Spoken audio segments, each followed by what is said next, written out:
Eight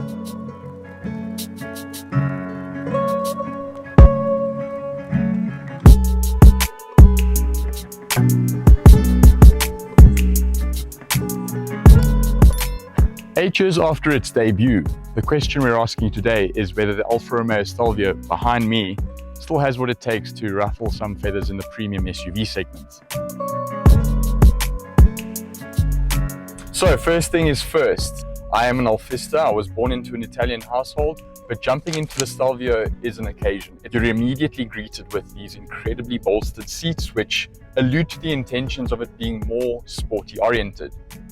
Once you find your perfect driving position, you'll look forward and see two beautifully crafted aluminium paddle shifters and Alfa Romeo's iconic binnacle in front of the driver. Now, to my displeasure, they're no longer analog and have moved with the times. They are now digital and feature a digital cluster alongside the rather small infotainment screen, but we'll get to that in a moment.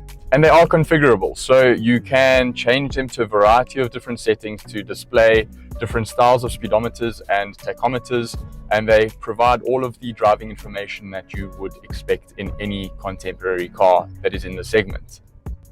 The model also omits any 360-degree cameras, instead being outfitted solely with a reverse camera of fairly low resolution that works in conjunction with front and rear sensors.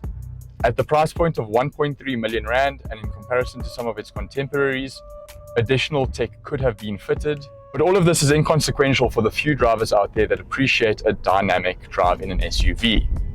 The steering is precise and it offers very much sedan-like characteristics. And this begins to scratch at the surface of the initial question we posed at the beginning of this video of whether the Stelvio is still pertinent in today's premium SUV market. And I think the answer depends on the type of buyer. More often than not, many people shopping in the segment want something that's tech-forward, stylish and premium, where the driving experience is secondary. Within the next 2 years, after what will be a decade on the market, both the Giulia and the Stelvio are set to be discontinued, with their replacements earmarked as either fully electric or heavily electrified.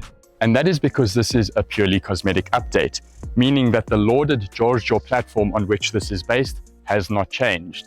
As a reminder, this is the same platform that the Giulia sedan uses, and it was so good that Maserati even decided to use it for their own entry-level SUV, the Grecale.